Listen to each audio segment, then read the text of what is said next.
The notification from my bank popped up on my phone as I was arranging flowers on my grandmother's grave. $2 million transferred. My hands trembled as I read the message, anger and disbelief washing over me in waves. Michael had actually done it. He'd taken my inheritance without even asking.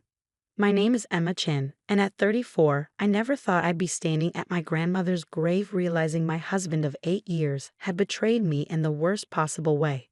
The flowers I held, white lilies, Grand's favorite, suddenly felt heavy in my hands. I had just lost the woman who raised me, who taught me everything I knew about business and self-respect, and now my husband had stolen the last gift she'd given me. The inheritance wasn't just money.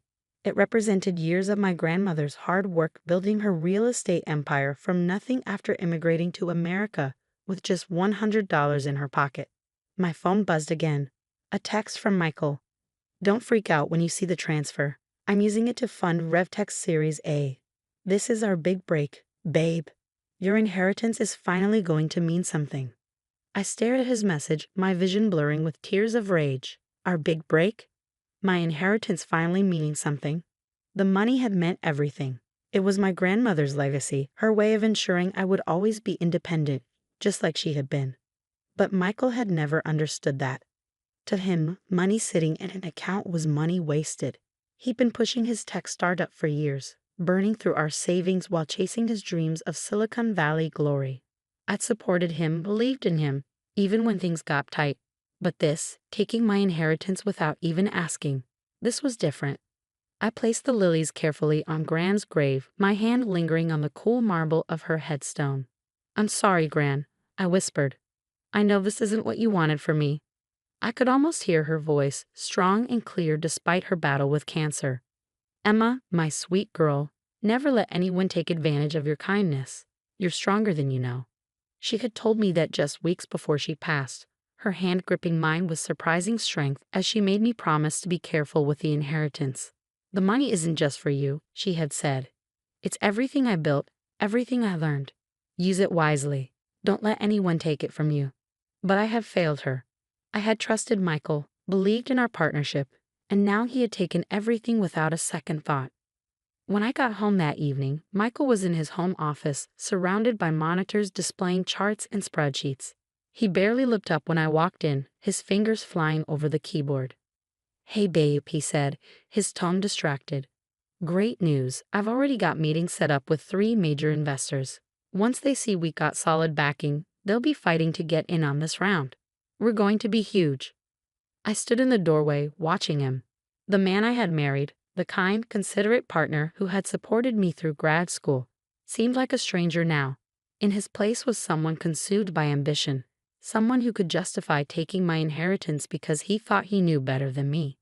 How could you do this? I asked, my voice steady despite the storm raging inside me. That money was for my grandmother. It was meant for me. He finally looked up, his expression a mixture of confusion and irritation. Come on, Emma. You're not seriously upset about this, are you? I'm investing it, not spending it. This is going to make us rich. Us? I repeated. There is no us in this, Michael. You took my inheritance without asking. You had no right. He pushed back from his desk, running a hand through his already disheveled hair. I had every right. We're married. What's yours is mine, remember?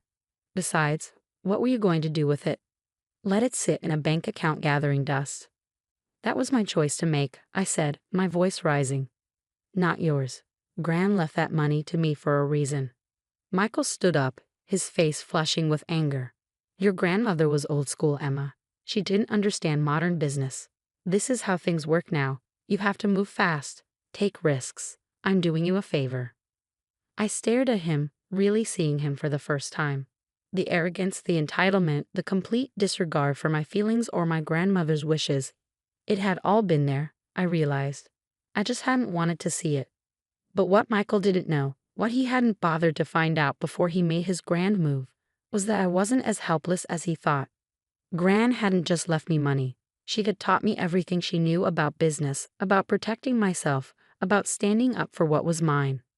I turned and walked out of his office without another word, leaving him to his spreadsheets and his dreams of tech glory. I had work to do. The next morning, I called Sarah Chen. My grandmother's longtime lawyer and friend. I hadn't wanted to make this call, had hoped I'd never need to, but Gran had insisted on introducing us months before she'd passed. Keep Sarah's number, she had said. Just in case. She knows what to do. Sarah picked up on the second ring. Emma, she said, her voice warm but professional. I was wondering when I hear from you. He took the money, I said simply. All of it. There was a pause, then Sarah sighed. I was afraid this might happen. Your grandmother was too. That's why we put certain measures in place. I felt the flicker of hope. What kind of measures? The inheritance wasn't just money in an account, Emma. Your grandmother set up a trust with very specific conditions. Any withdrawal over $10,000 requires dual authorization, yours and the trustees. And guess who the trustee is? I couldn't help but smile. You? Exactly. So unless you authorize that transfer. I didn't, I said quickly. Then what your husband did wasn't just morally wrong, it was illegal. The bank should never have processed that transfer without proper authorization. We can have it reversed immediately. I sank into my chair, relief washing over me. Really? Just like that? Just like that, Sarah confirmed. But Emma, there's more. Your grandmother knew something like this might happen. She left instructions. If anyone tried to access the trust illegally, they would trigger certain clauses. Would you like to know what those are? I thought about Michael sitting in his office, so sure of himself, so convinced he knew better than everyone else. Yes, I said firmly. Tell me everything. That evening, as I reviewed the documents Sarah had sent over, Michael burst into my home office, his face red with anger. The transfer was reversed, he shouted, waving his phone at me. What did you do? I looked up calmly, channeling my grandmother's quiet strength. I didn't do anything, Michael. The trust did exactly what it was designed to do, protect my inheritance from unauthorized access. He froze, confusion replacing his anger. What trust? What are you talking about? The trust my grandmother set up, I explained, my voice steady. Did you really think she'd just leave $2 million in a regular bank account? Gran was smarter than that. She built an empire from nothing. She knew how to protect what was hers. Michael's face paled as the implications sank in. But we're married. I had every right to. No, I cut him off. You didn't. And by attempting to access the trust without authorization, you've triggered some interesting clauses that Gran put in place. Clauses? His voice cracked slightly. What clauses? I stood up, gathering the papers Sarah had sent. Well, for starters, your attempted theft has been reported to the bank's fraud department. They're launching an investigation into RevTech's finances. Standard procedure when someone tries to misappropriate trust funds. Michael stumbled back, collapsing into a chair. You can't be serious. Emma, this will ruin everything. The investors, the series of funding. That's not all, I continued, ignoring his protests. Gran was very specific about what should happen if someone tried to steal from the trust. The clause triggers an immediate audit of all shared accounts and assets. Everything will be scrutinized, Michael. Everything. His face went from pale to ashen. I knew why. The creative accounting he'd been doing with our joint accounts, the money he'd borrowed from my personal savings for his startup, it would all come to light. You're bluffing, he said, but his voice trembled. You wouldn't do this to me. To us. I'm not doing anything, I replied. These are just the consequences of your actions. You chose to take what wasn't yours. Now you get to deal with what happens next. He stood up abruptly, running his hands through his hair. We can fix this, he said desperately. I'll call the bank, explain it was a misunderstanding. We can stop the investigation before it starts. I shook my head. It's too late for that. The process has already begun. This is insane, he exploded. I'm your husband. I was trying to help us build a future together.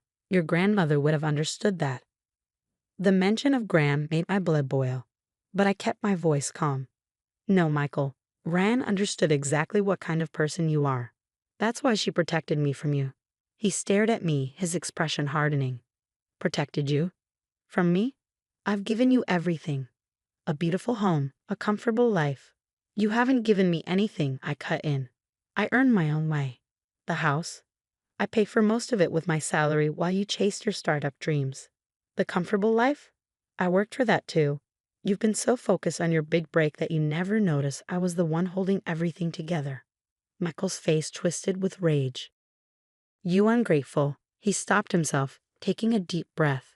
Fine, let's talk about this rationally. What do you want? Name your price to stop the investigation. I almost laughed at his attempt to negotiate. This isn't a business deal, Michael. This is about trust, respect, and consequences. You broke my trust when you tried to steal my inheritance. Now you get to face the consequences. He stormed out of the office, slamming the door behind him. I heard him stomping around upstairs, drawers opening and closing. A few minutes later, he came back with a packed bag. I'm staying at a hotel, he announced. When you're ready to be reasonable, call me. I watched him leave, feeling oddly calm. This wasn't how I had imagined my marriage ending, but in a way, it felt inevitable. Michael had shown his true colors, and there was no going back from that. The next few weeks were a whirlwind of legal meetings and financial discussions. The audit revealed exactly what I had suspected. Michael had been siphoning money from our joint accounts for years, using it to fund his startup while covering up the transfers with creative bookkeeping. Sarah was ruthless in pursuing every detail, every discrepancy. Your grandmother warned me about him, she told me during one of our meetings. She said he reminded her of your grandfather, charming, ambitious, but with no moral compass when it came to money. I hadn't known much about my grandfather. He had left Gran when my mother was young, taking most of their savings with him. Gran had rebuilt everything from scratch, turning her small real estate investments into a thriving business. Why didn't she tell me? I asked Sarah. She tried, in her way, Sarah replied gently. But she knew you had to learn some lessons for yourself. That's why she set up the trust the way she did, to protect you when you needed it most. As the investigation continued, RevTech's investors started pulling out. Michael's dream of Silicon Valley success crumbled as the truth about his financial manipulations came to light. He tried everything. Begging, threatening, attempting to negotiate, but nothing could stop what was coming. One morning, about a month after the failed transfer, I received an email from Sarah. Attached was a preliminary report from the forensic accountants detailing every penny Michael had taken from our joint accounts. The total made me feel sick. Over $300,000 over the past 3 years. I forwarded the report to Michael with a simple message: we need to talk. He showed up at the house that evening, looking haggard and defeated. The confident, ambitious man I had married was gone, replaced by someone who finally realized he couldn't charm or manipulate his way out of this situation. I can explain, he started, but I held up my hand. No need, I said. The numbers speak for themselves. Here's what's going to happen. You're going to sign the divorce papers Sarah has prepared. You're going to repay every penny you took from our joint accounts. And you're going to do it without fighting, unless you want the FBI involved in investigating your creative accounting practices. He slumped in his chair, all pretense of control gone. You're really doing this? Throwing away 8 years of marriage over money? No, I replied firmly. I'm ending our marriage because you proved you can't be trusted. The money is just evidence of that. I did it for us, he tried one last time. Everything I did was to build something better for our future. I shook my head, feeling a mix of pity and disgust. No, Michael. You did it for yourself. You always have. I just wish I had seen it sooner. He signed the papers without another word. As he stood to leave, he paused at the door. I'm sorry, he said quietly. I really thought I could make it work. I know, I replied. That's what makes it so sad. After he left, I sat in my grandmother's old armchair, one of the few pieces of furniture I had insisted on keeping when we bought the house. I could almost hear her voice, wise and gentle. Sometimes the hardest lessons teach us the most important things. She had been right, as usual. I had learned so much from this experience, about trust, about strength, about standing up for myself. The inheritance wasn't just money, it was a final gift from a woman who had faced her own battles and emerged stronger. 6 months later, I sat in Sarah's office, reviewing the final settlement.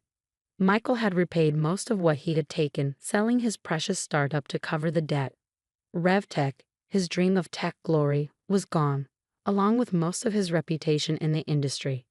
Your grandmother would be proud, Sarah said, closing the file. You handled this exactly as she would have.